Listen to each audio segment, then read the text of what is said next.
This is Richa Singh Rajput. Welcome to learning home classes.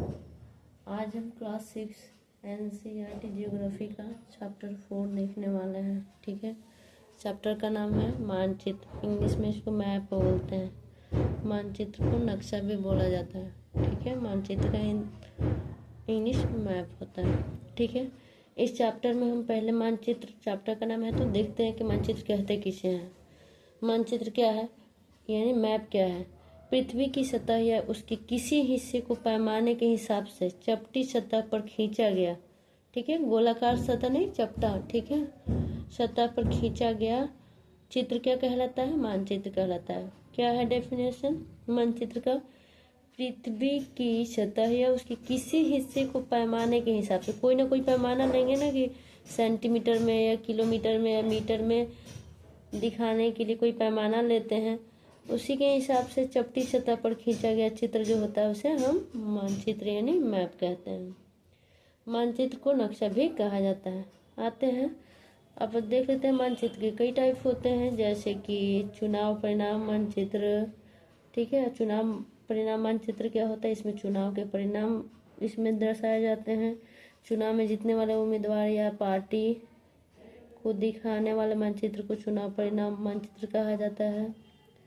आगे जनसंख्या मानचित्र, जिसमें जनसंख्या का आंकड़ा दिखाया जाता है, वैसे मैप को जनसंख्या मानचित्र कहते हैं। जनसंख्या के आकार, वितरण, घनत्व, लिंगानुपात, साक्षरता, शिक्षा, रोजगार और प्रजनन शक्ति को दिखाने वाले मानचित्र को क्या बोलते हैं?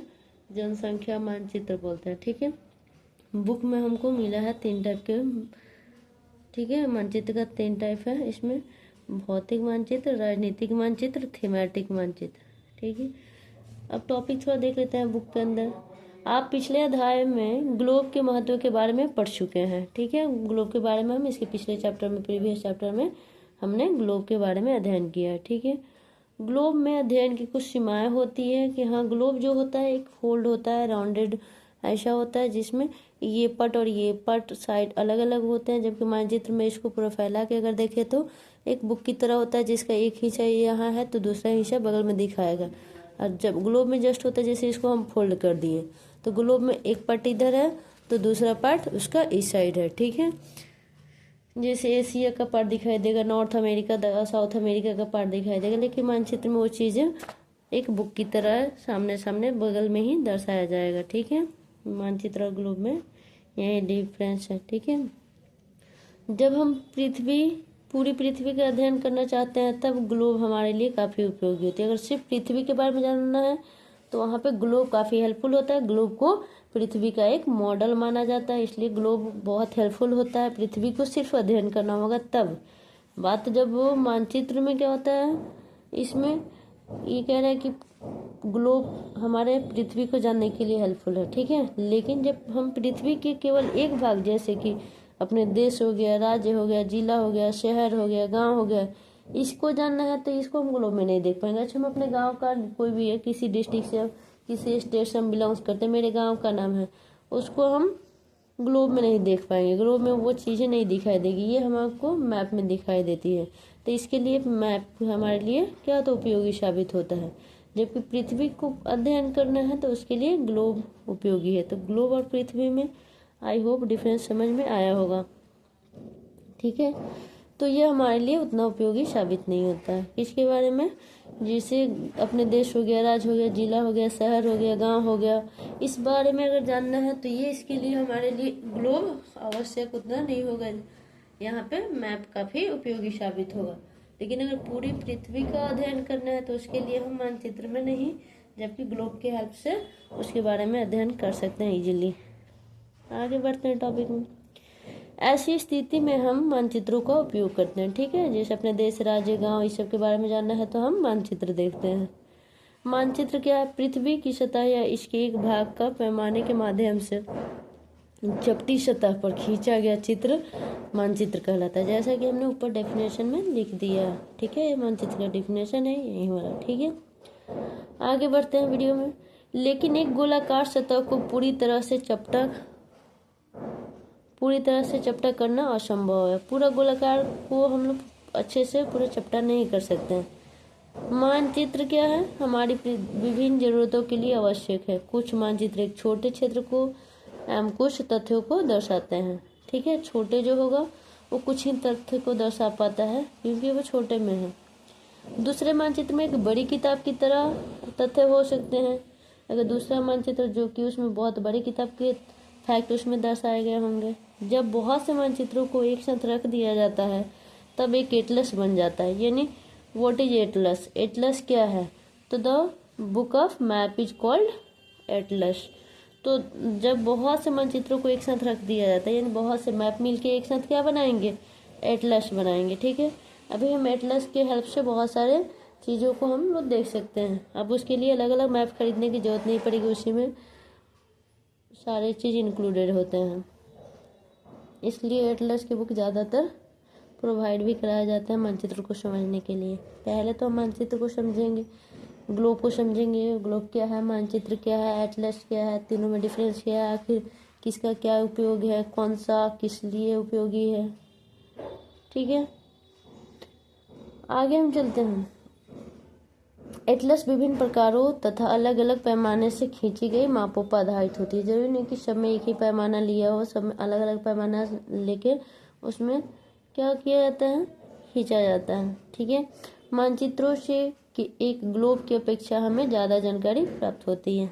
ठीक है, ग्लोब से ज़्यादा जानकारी हमें मानचित्रों से प्राप्त होती है। अगर आ जाए कि ग्लोब और मानचित्र में डिफरेंस लिखें तो यहाँ पे इतना दूर में अब तक जो मैंने बताया इसमें से 3-4 पॉइंट तो मिल ही गया ग्लोब और मानचित्र के डिफरेंस लिखने के लिए। अब आते हैं, मानचित्र विभिन्न प्रकार के होते हैं जिसमें से कुछ को नीचे वर्णित किया गया है। जैसा कि अभी हमने बताया था कि भौतिक मानचित्र, राजनीतिक मानचित्र और थीमेटिक मानचित्र। ठीक है, 3 हो गया। आगे भी देखें तो चुनाव परिणाम मानचित्र होता है, जनसंख्या मानचित्र होता है। बुक के अकॉर्डिंग 3 ही दिया है। क्लास 6 एनसीईआरटी के जियोग्राफी में 3 ही दिया है, 3 टाइप के मैप। पहला भौतिक मैप। ठीक है, इसमें क्या होता है? भौतिक यानी भूमि, भूमि से रिलेटेड जो भी होगा, लैंड पे जो भी चीज़ें होगी वो सारे भौतिक मानचित्र में दर्शाया गया रहता है।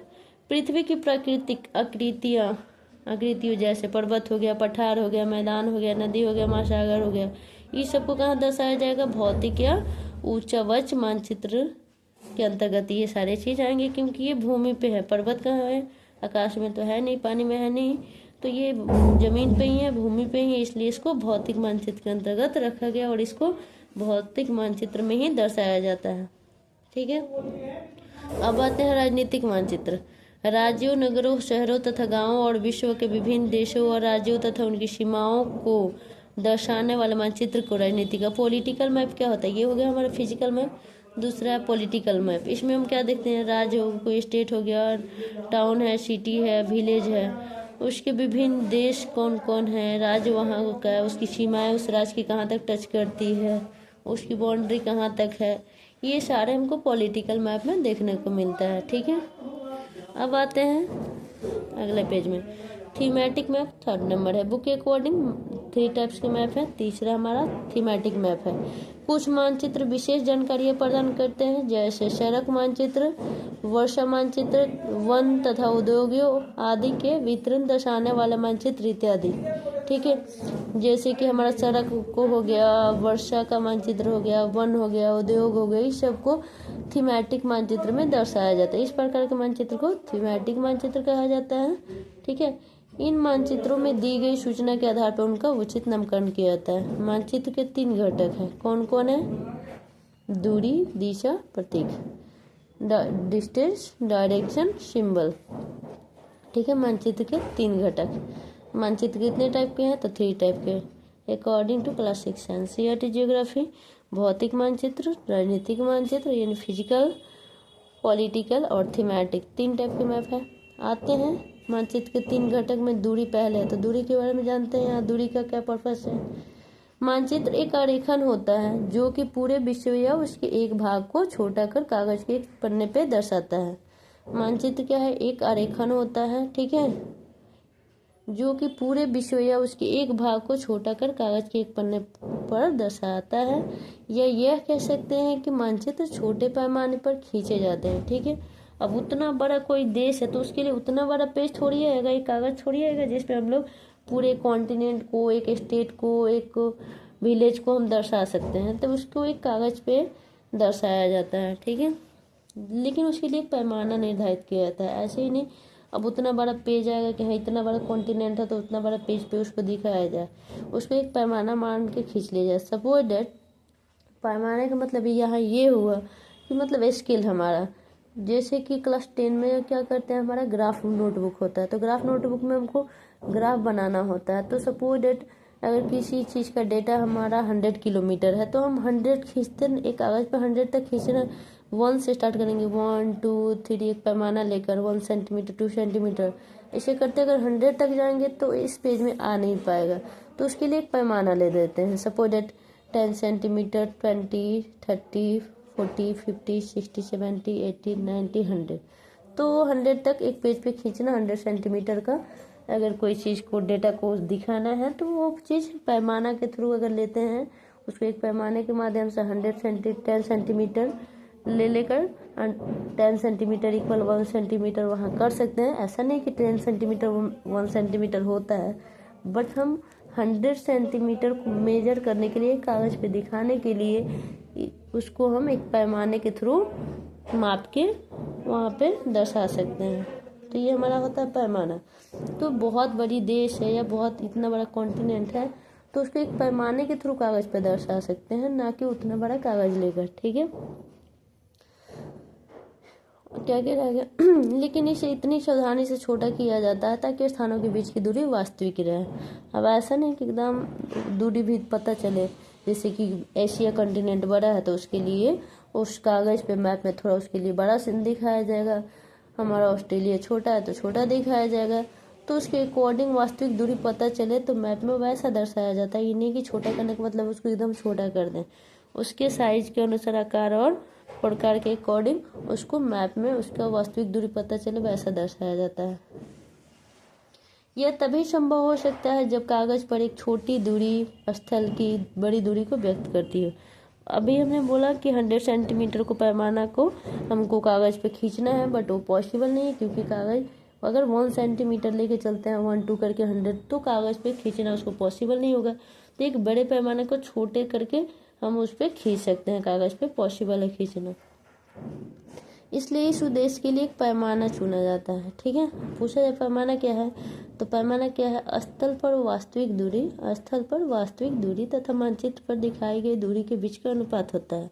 स्थल पर वास्तविक दूरी तथा मानचित्र पर दिखाई गई दूरी के बीच के अनुपात को पैमाना बोला जाता है, ठीक है। यह पैमाना कहा जाता है। पैमाना का डेफिनेशन मिल गया। यहाँ से आते हैं एग्जाम्पल के लिए। पैमाना को अभी जस्ट मैंने एग्जाम्पल दिया था, फिर भी बुक में जो है उसको पढ़ते हैं। उदाहरण के लिए आपके विद्यालय एवं आपके घर के बीच की दूरी 10 किलोमीटर है, जिसे मानचित्र पर 2 सेंटीमीटर की दूरी से व्यक्त किया गया है। इसका अभिप्राय है कि मानचित्र का 1 सेंटीमीटर स्थल के 5 किलोमीटर 10 किलोमीटर है, और इसको 2 सेंटीमीटर से दर्शाया गया है, यानी 1 सेंटीमीटर में 5 किलोमीटर, तो 2 सेंटीमीटर में 10 किलो, 10 किलोमीटर को हमको 2 सेंटीमीटर लिख दिया है। अब ये नहीं कि एक एक करके 1 सेंटीमीटर 2 सेंटीमीटर करते करते किलोमीटर पहुँचे, तो वहाँ पॉसिबल नहीं है दर्शा पाना, इसलिए 1 सेंटीमीटर को इक्वल 5 किलोमीटर को पैमाना लिया गया, ठीक है। आपके रेखा चित्र का पैमाना होगा 1 सेंटीमीटर इक्वल 5 किलोमीटर। इस प्रकार पैमाना किसी भी मानचित्र के लिए बहुत महत्वपूर्ण होता है। अगर आपको पैमाने की जानकारी है तो आप मानचित्र पर दिए गए किसी भी 2 स्थानों के बीच की दूरी का पता लगा सकते हैं। अगर पैमाना का अब तक हमने क्या देखा, मानचित्र क्या है, मानचित्र और ग्लोब में क्या अंतर है, ठीक है। मानचित्र और ग्लोब में क्या अंतर है, मानचित्र कितने टाइप के होते हैं, ठीक है। क्लास 6 में 3 टाइप के हैं। आगे मानचित्र के घटक हैं। घटक के अंतर्गत हमने पहला दूरी है, दिशा है, प्रतीक है, जिसमें हमने दूरी को पढ़ा। दूरी के अंतर्गत पैमाना को देखा कि दूरी को अगर बड़ी दूरी है उसको छोटा करके दिखाना है कागज़ पे, मानचित्र पे, तो हमने उसको पैमाना लेके खींचना पॉसिबल समझा, तभी पॉसिबल है, ऐसे नहीं हो सकता। बड़ी दूरी को हम कागज़ पे नहीं दर्शा सकते, ठीक है। अब आते हैं, जब बड़े क्षेत्रफल वाले भागों जैसे महाद्वीपों या देशों को कागज़ पर दिखाना होता है तब हम लोग छोटे पैमाने का उपयोग करते हैं। उदाहरण के लिए मानचित्र पर 5 सेंटीमीटर स्थल के 500 किलोमीटर को दर्शाता है, ठीक है। मानचित्र पे 5 सेंटीमीटर 500 किलोमीटर को दर्शाएगा, क्योंकि वो बड़े होते हैं और उसको कागज पे दर्शाना पॉसिबल नहीं है। ठीक है, इसको छोटे पैमाने वाला मानचित्र कहते हैं। छोटा चीज को क्या करना, 5 सेंटीमीटर स्थल के 500 किलोमीटर को दर्शाना। ठीक है, तो इसको हम क्या कहेंगे, छोटे पैमाने वाला मानचित्र। आगे देखेंगे, जब एक छोटे क्षेत्रफल वाले भाग जैसे आपके गांव या शहर को कागज पर दिखाना होता है, तब हम बड़े पैमाने का उपयोग करते हैं। छोटा चीज़ है, अब उसको हम बड़ा करके दिखाना है होगा तो बड़े पैमाने वाला मानचित्र, बड़ा चीज़ को छोटा करके दिखाना होगा तो छोटे पैमाने वाले मानचित्र। आई होप समझ में आ गया होगा कि छोटे पैमाने वाला मानचित्र और बड़े पैमाने वाले मानचित्र में क्या डिफरेंस है। जब एक छोटे क्षेत्रफल वाले भाग जैसे आपके गांव या शहर को कागज पर दिखाना होता है, तब हम बड़े पैमाने का उपयोग करते हैं। जैसे स्थल पर 500 मीटर की दूरी को मानचित्र पर 5 सेंटीमीटर से दर्शाया जाता है। इस प्रकार के मानचित्र को बड़े पैमाने वाला मानचित्र कहते हैं। बड़े पैमाने वाले मानचित्र छोटे पैमाने वाले मानचित्र की अपेक्षा अधिक जानकारी प्रदान करते हैं। ठीक है, आगे बढ़ते हैं वीडियो में। थर्ड पेज में ये दिया है, कुछ खाका दिया गया है।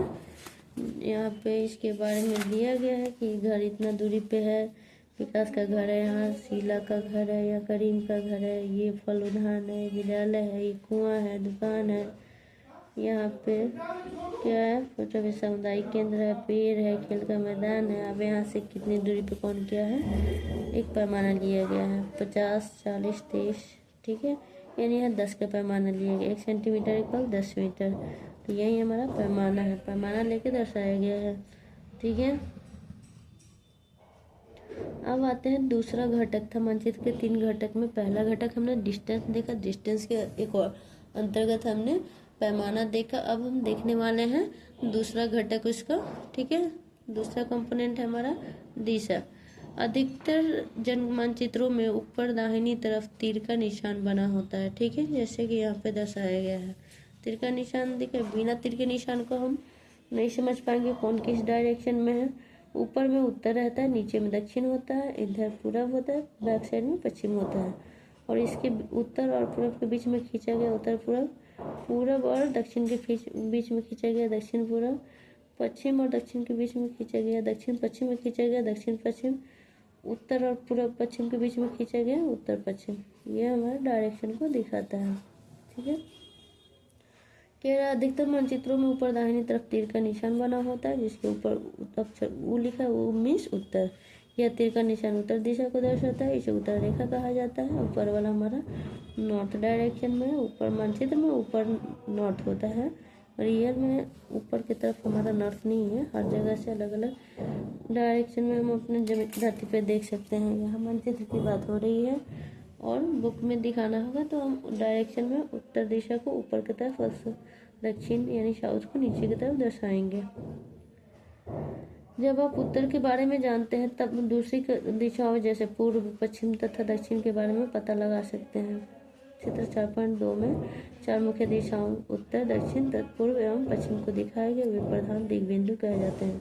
ठीक है, क्या प्रधान दिग्बिंदु कौन कौन है, उत्तर दक्षिण पूरब पश्चिम, इन चारों को ये और ये 4 मेन है। ठीक है, इसके हेल्प से इसके बीच में खींचा गया ये वाला आता है, लेकिन इन चारों को प्रधान दिग बिंदु यानी मेन डायरेक्शन पॉइंट इसको बोलेंगे। दिग मतलब दिशा, बिंदु यानी ये 4 मेन है, इसलिए इसको प्रधान दिग बिंदु कहे जाते हैं।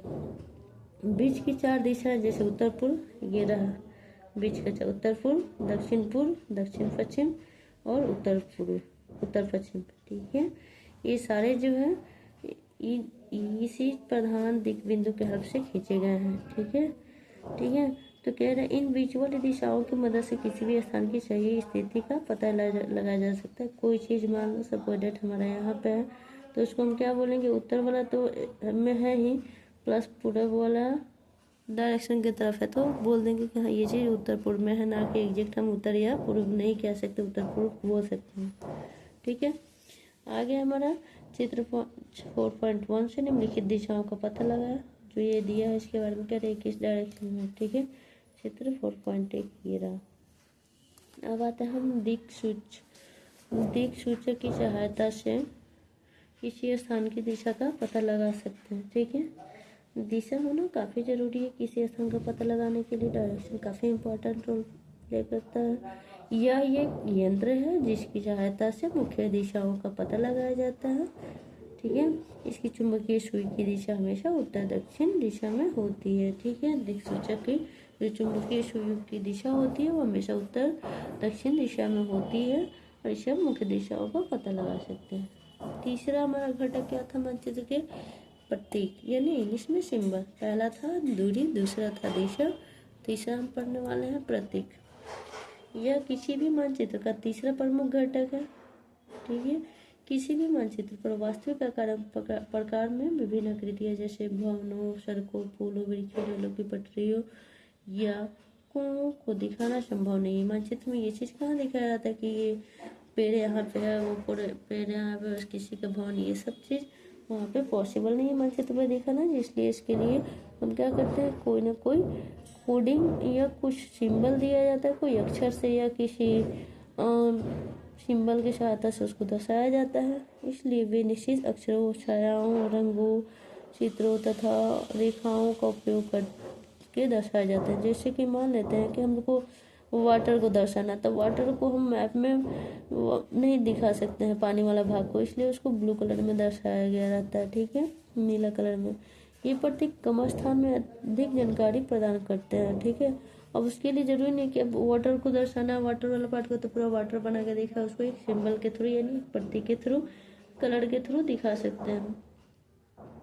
इन प्रतीकों के इस्तेमाल के द्वारा मानचित्र को आसानी से खींचा जा सकता है तथा इनका अध्ययन करना आसान होता है।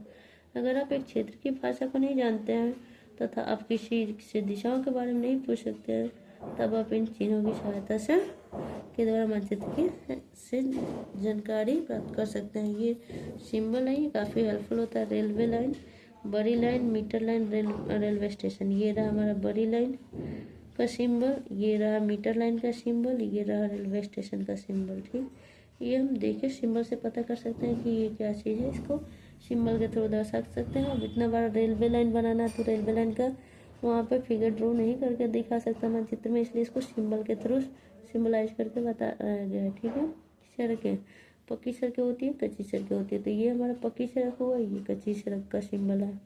ठीक है, सीमा, ठीक है, बाउंड्री, अंतर्राष्ट्रीय बाउंड्री होता है, राज्य की बाउंड्री सीमा होती है और जिला की होती है। तो ये हमारा किसका अंतर्राष्ट्रीय सीमा है और ये हमारा राज्य सीमा है, ये जिला सीमा है। अब यहाँ दो बिंदु डॉट है, यहाँ पे भी इसमें दो है, लेकिन ये 1 2 3 है, ये सिंपल है 1 2 3, इसमें कोई डॉट नहीं। ये जिला की सीमा को दर्शा रहा है, ये राज्य की सीमा को, और ये अंतर्राष्ट्रीय सीमा को दर्शा रहा है।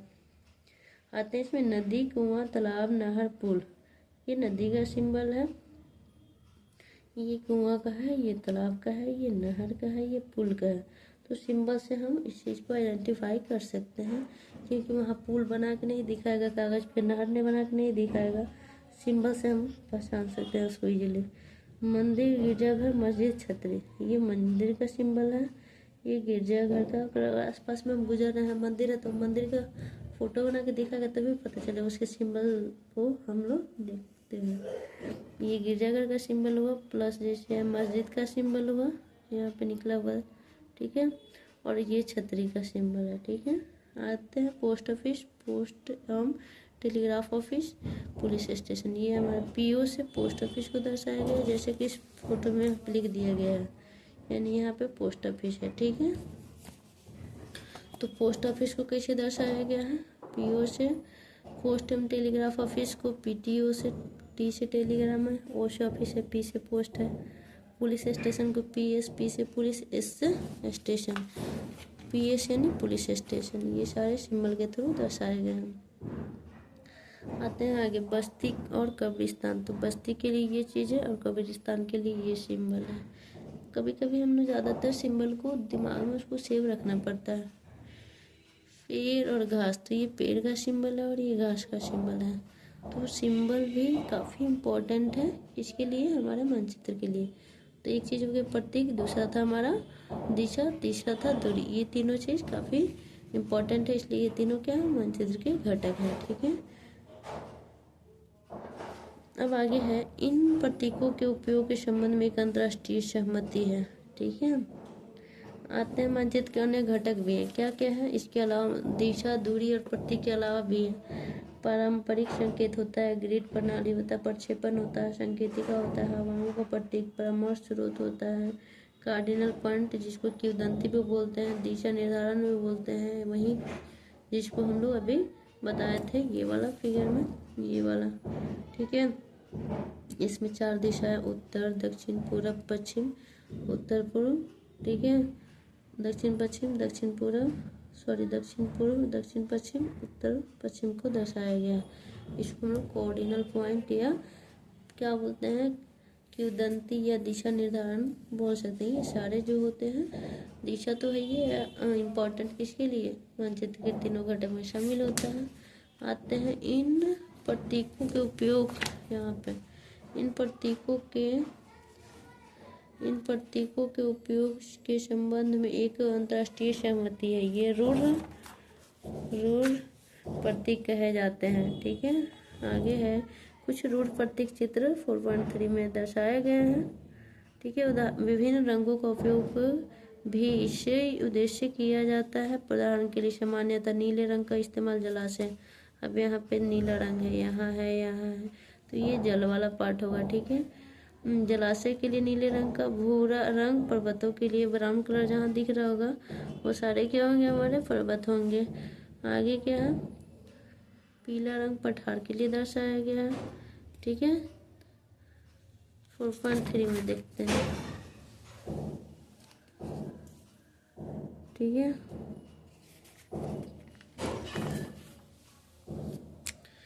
आगे हमारा है पीला रंग, अच्छा नीला रंग किसके लिए, जलाशय के लिए, भूरा पर्वत, पीला पठार, हरा मैदान को दर्शाने के लिए इस्तेमाल किया जाता है।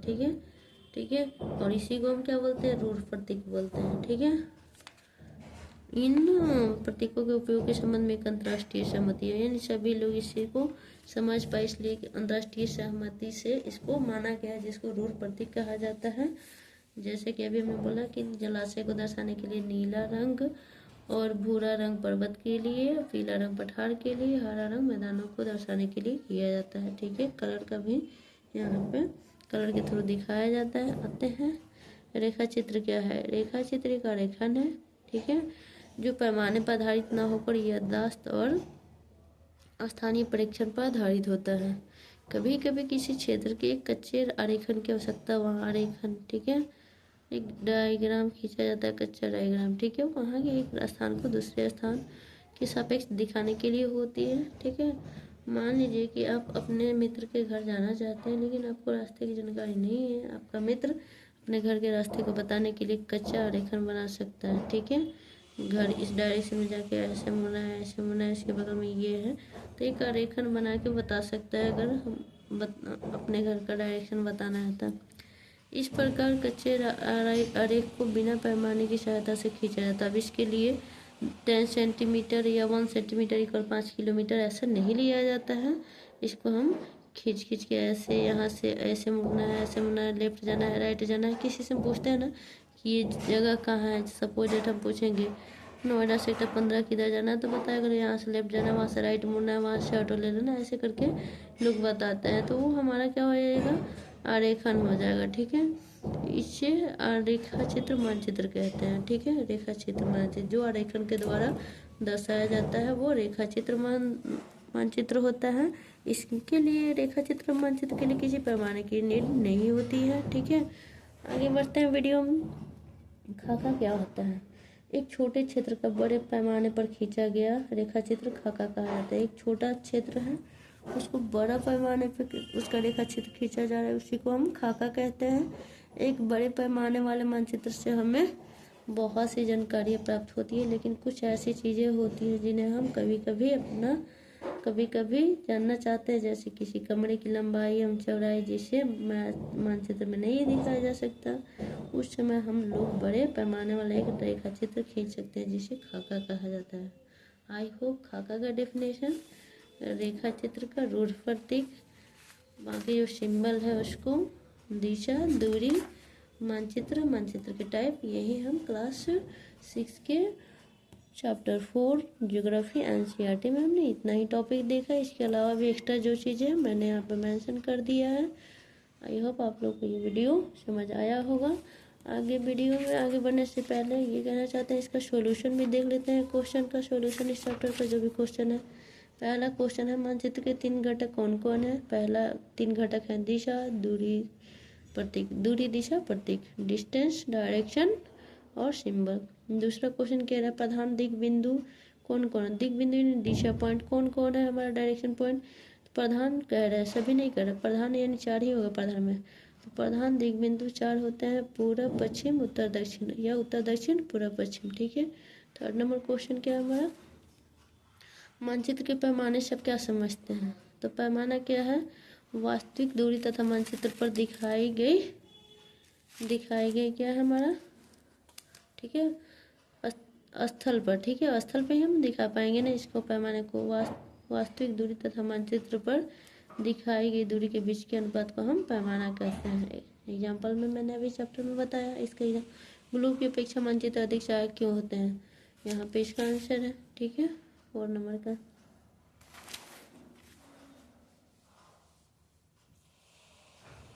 क्या है, क्योंकि जब हम पृथ्वी के केवल एक भाग जैसे कि अपने देश, राज्य, शहर तथा गांव के विषय में अध्ययन करना चाहते हैं तो ग्लोब की अपेक्षा मानचित्र हमारे लिए ज़्यादा जरूरी है। क्योंकि ये चीज़ें अपने देश के, राज्य के, गांव को देखना है, उसको हम ग्लोब पे कभी नहीं दिखाई देगा।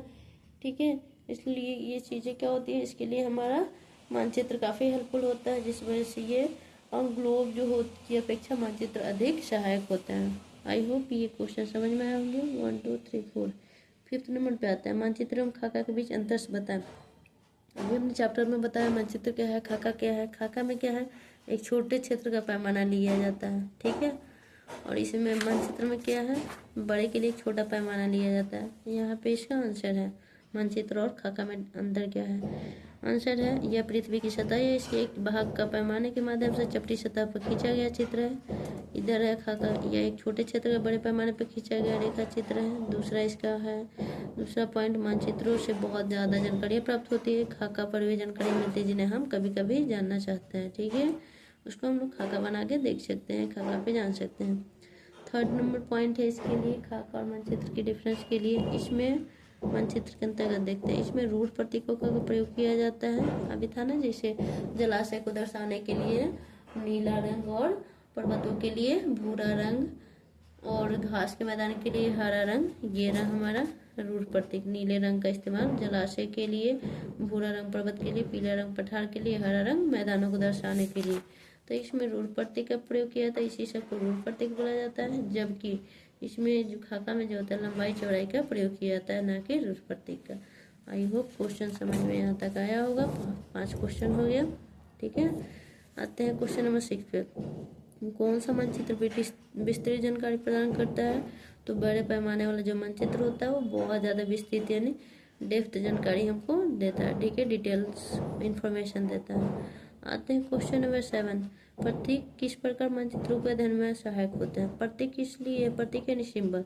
सिंबल का होना, जैसे हम ट्रेन चलती है तो ट्रेन चलते वक्त हमको ये लगता है कि जैसे पेड़ है वो हमारे पीछे क्या हो रहा है, ट्रेन के साथ साथ चल रहे हैं, या जो भी है, पेड़ है, पौधा है, ये सारे चीज़ है, नदी है, जलाशय है, नदी के और क्या, पर्वत है, पठार है, जो भी चीज़ें, इसको हम क्या कर सकते हैं, मैप पे नहीं दिखा सकते हैं। ठीक है, इसको हम सिंबलाइज कर सकते हैं। रेलवे लाइन है तो अब उसको, रेलवे लाइन को हम एक कागज़ पे तो बना नहीं सकते, इतने बड़े रेलवे लाइन को।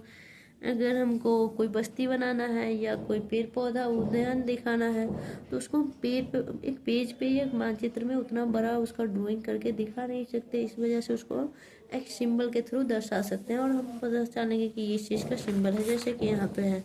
ठीक है, और रेलवे लाइन, बड़ी लाइन के लिए ऐसा सिंबल, मीटर लाइन के लिए ऐसा, रेलवे स्टेशन के लिए ऐसा। ठीक है, ये अलग अलग दर्शाया गया। ठीक उसी तरह पक्की सड़क के लिए ये है, कच्ची सड़क के लिए ये है, अंतर्राष्ट्रीय सीमा ये है, राज्य सीमा के लिए ऐसा सिंबल है, जिला के सीमा के लिए ऐसा सिंबल है, नदी के लिए ये सिंबल है, कुआं के लिए ये सिंबल है, तालाब के लिए ये सिंबल है, नहर के लिए ये सिंबल है, फूल के लिए ऐसा सिंबल, मंदिर के लिए ये सिंबल, गिरजाघर के लिए ऐसा सिंबल, मस्जिद के लिए ऐसा सिंबल, छतरी के लिए ऐसा सिंबल, पोस्ट ऑफिस के लिए ऐसा सिंबल, PTU लिख देते हैं, पोस्ट एवं टेलीग्राफ ऑफिस के लिए, पुलिस स्टेशन के लिए शॉर्टकट में PS लिखते हैं, यानी इसी सिंबल से इसको लेटर से दर्शाते हैं।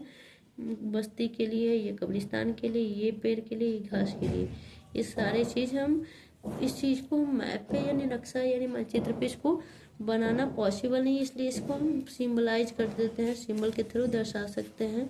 इसलिए जो है हमारा प्रतीक जो है मानचित्र के अध्ययन में सहायक होते हैं। आई होप ये सारे क्वेश्चन 7 क्वेश्चन समझ में आए होंगे।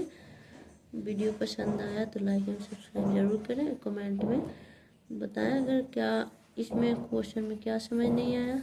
आगे देखते हैं, ये MCQ क्वेश्चन है ऑब्जेक्टिव टाइप। इसमें पहला क्वेश्चन है, क्वेश्चन 2 का पहला है, सही उत्तर चिन्हित कीजिए। पहला क्वेश्चन है, वृक्षों के वितरण को दिखाने के लिए कौन सा मानचित्र है? तो वृक्षों को हम थीमेटिक मानचित्र में पढ़ते हैं। किस में पढ़ते हैं? अभी हमने देखा यहाँ पे थीमेटिक मानचित्र, ठीक है। थीमेटिक मानचित्र, सड़क मानचित्र, वर्षा, वन यानी वृक्ष, तो इसके लिए हम थीमेटिक मैप का इस्तेमाल करते हैं, उसमें वृक्ष को दर्शाया जाता है। क्वेश्चन 1 क्लियर हुआ। ऑप्शन नंबर ख। क्वेश्चन 2 का क्वेश्चन नंबर 2, नीले रंग का इस्तेमाल किसे दिखाने के लिए किया जाता है? जलाशय के लिए। यहाँ पे जलाशय यानी नदी वाला पोर्शन है, उसको नीला कलर में दिखाया गया, तो जलाशय के लिए नीले रंग का इस्तेमाल किया जाता है। 3rd नंबर है, दिक् सूचक का उपयोग किस लिए किया जाता है? और दिक् सूचक यानी मुख्य दिशा का पता लगाने के लिए। पैमाना आवश्यक है किसके लिए? पैमाने की जरूरत किस में पड़ी? मानचित्र में, ठीक है। आई होप ये चैप्टर और चैप्टर के सारे क्वेश्चन, एक्सप्लेनेशन, सॉल्यूशन समझ में आए होंगे अच्छे से। कमेंट में अपनी फीडबैक ज़रूर दें, ठीक है।